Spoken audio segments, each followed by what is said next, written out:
Gump Report. Happy New Year! Or as in Trading Places with Eddie Murphy, Merry New Year! Okay, Happy New Year, guys. This is being done the day before. This is being done on the 31st. I just did my State of AEW. Oh, that one was a hard one to do. Because I don't want to chew out AEW. I do still love the company. But I had to say what needed to be stated. I'm at least honest about what's going on. I'm not screaming and yelling like some other podcasts. There's nothing wrong with that. JD getting angry. I can understand his frustration about AEW the way it is. I can understand Alex or Solomonster. There should be more. And they're still struggling. Even if they are still doing great matches, it's still not enough for everyone. But now here, TKO-WWE. The state of it in the last year. Let's make this very clear. It has been more than a year since the merger between, well, let's put it like this. I believe it was September 13th. Was it September 13th? September 13th, 2023 is when Ari Emanuel, a little before that, Ari did buy how can I say this? This is kind of a hard one to explain. I think maybe I should crank back a little bit before that. Let's go to 2022. The end of 2022, when Triple H and Stephanie were running generally what was going on in the company. We got Vince coming back around November and December of 2022, going to 2023. He made it very clear, I am coming back because I'm selling the company. At that point, the shareholders did not want him back, and he said, I own over 80% of the shares. You're going to have me come back. Within that time, he fired about 3 people and hired 2. That's on the board, once he managed to get back. Stephanie left. She left. And the company went back to the way it was when Vince was there. Even though he was not at the arenas anymore, because he was doing it remotely, because he didn't want people to see him there. He wanted people to think he wasn't there. That was the state of it until 2023. When we started hearing rumors about CM Punk going over to Impact Wrestling, going over to at least talk a little bit, because things were pretty hectic in AEW. He also, by that time, he did show up just before the talks for the actual buyout of WWE. He had been heard to have been over in WWE, but then was escorted out. It was right around that time. Everyone was speculating what the hell's going on. Will he really sell or not? And if he does sell, he will still be in charge in some form of capacity, because Vince will not just give it up. He won't give up total control. By the end of August, going into September, the selling was done. Vince sold the company to Ari Emanuel, and he decided, Ari, to create a new company. So it would be Discover, it would be UFC, and it would be WWE under one umbrella, TKO Group Holdings. From that moment on, Vince became the shareholder. That had what? I think he had about 49% shares still, I think, in his original company. And then 16% shares in TKO Group Holdings. I can't be sure. It's been a while since I thought about what the amount of stock he had in both TKO and WWE separately, because each one was separate. You can get stock in WWE, even though it was a satellite company, and you can have stock in TKO Group Holdings, which he did. He had 16%, I believe, in TKO, and about maybe 49% in WWE. He became the chairman of TKO Group Holdings. So he was just under Ari. Easily Ari, Nick, then, was it? I'm sorry. It was Ari, it was Vince, then it was Nick Khan, not Tony, just to let you know, there's a difference. And then there was Triple H. Because that's how it was going. Ari, Vince, Nick, and Triple H. That was the deal, how it was worked out. At least until the allegations came out about what Vince did. And now, also, John Laurinaitis is in trouble because he did leave. And I know I didn't make a gut report on it. I do know what happened with John Laurinaitis. And the talks now, well, he's now being implicated. He left early, but now he's been implicated, and now they may be bringing him up in the courts soon, if he isn't already done. But that is what we were dealing with. Vince had heavy allegations. It was hurting the company. Someone told Vince, keep up your shares now. And I believe it was Ari. So Vince left. He gave up the position of chairman, and he left. But it was finally heard after a certain amount of time that Vince gave up all his shares. He sold everything. All the shares in WWE and all the shares in TKO Group Holdings. So 49% of his original shares that he still kept, and 16% of the shares in TKO Group Holdings, they were gone. They just wanted him out. They bought him out. Ari probably bought him out flat out. And then we had Triple H staying as the COO. The CCO, the Chief Creative Officer. And then eventually they brought in The Rock, which was around this year. A little before the old year and the beginning of this year, The Rock was brought in to take the place of Vince. Then eventually we got the storyline for The Rock and Roman, which people didn't want. They wanted Cody and Roman. Then there was a fight. You got to be honest that Dwayne Johnson was not happy that the people didn't want him and his cousin to face one another. And then he had to, basically, they had to change plans. And then they went back to Roman and back to Cody, where Cody won. And we go through the entire story of Cody basically winning that championship. Let's make this clear. He won the championship. Everybody was happy. But then we had the problem that that's all we got. We still had the Bloodline storyline.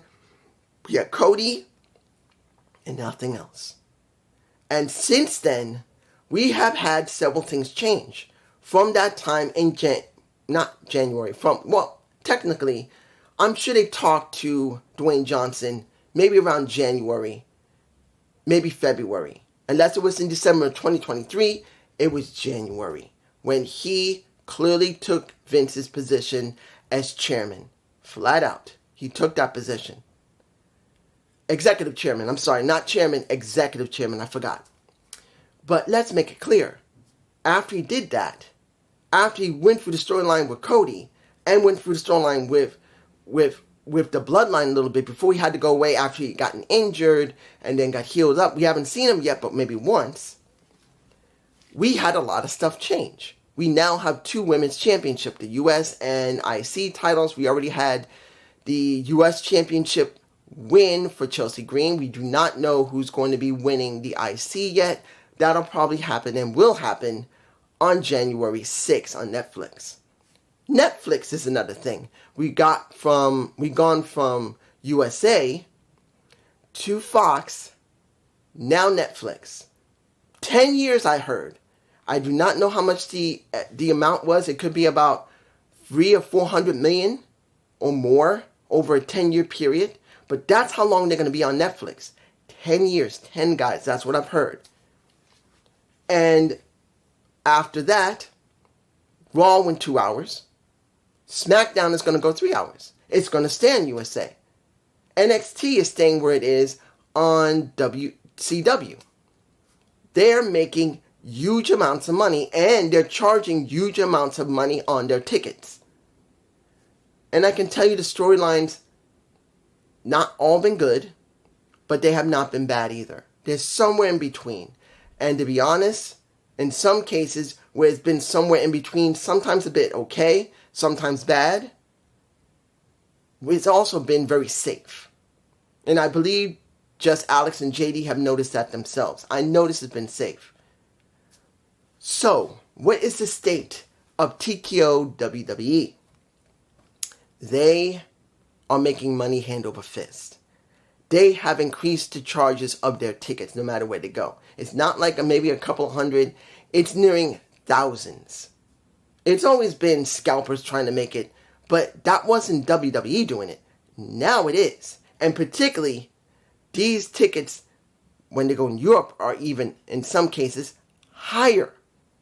So they're making huge money hand over fist. Look at Logan Paul. They still have an agreement with Logan when it comes to Prime, which, from what I understand, is not doing very well. They actually got several problems with the Food and Drug Administration. Yeah, because of certain things that was supposedly on the bottle. Also, I think they're being sued by someone else. I could be wrong, and I probably am, but I think so. But honestly, they've made huge amounts of money with Prime. Look, the ring still has the Prime on it, and also the Prime hydration station. They used to just bump into it and start hitting it. And I think basically Logan said, don't do that to my product anymore. And now they don't even touch it. They've been making a huge amount of money.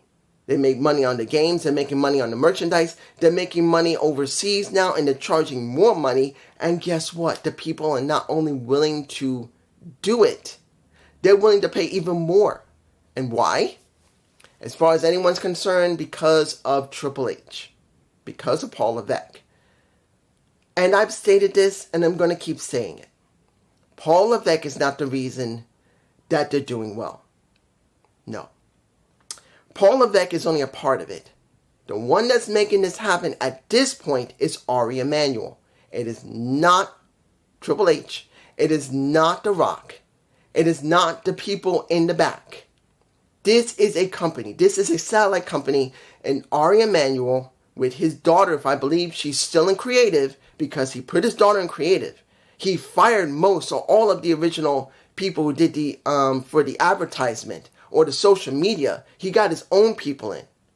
He is running it what Vince wanted to make it into. Vince tried to turn a promotion into a corporation, and he did.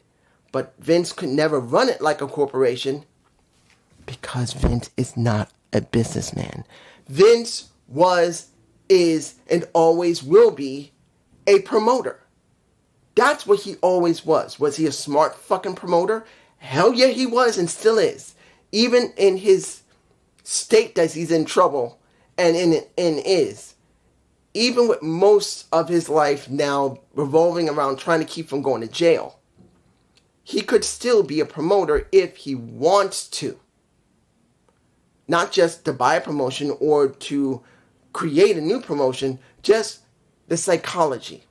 Now, I'm not saying that what he's done makes him exempt. No.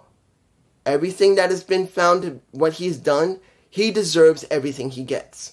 I'm just telling you, as if you're looking for what it is, this is the truth. Vince, even in his diminished state, he doesn't own a promotion anymore. He's just a rich man who's currently trying to keep himself from going to jail for the rest of his life. He can still have at least probably enough brain to be able to buy or create a new promotion.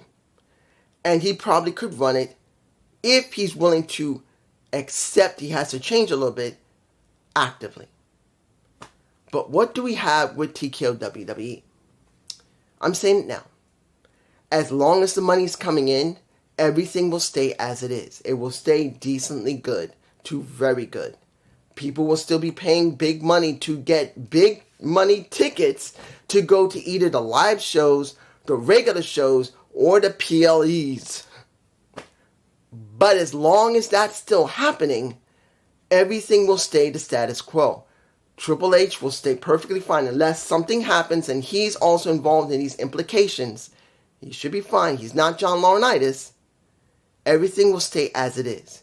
When it doesn't, and the fans turn on the company because either the company just is not producing what they like, Ari will change everything. And unlike Vince, who will try to work within the system of the people he has already, no, this is Ari. This is not Vince.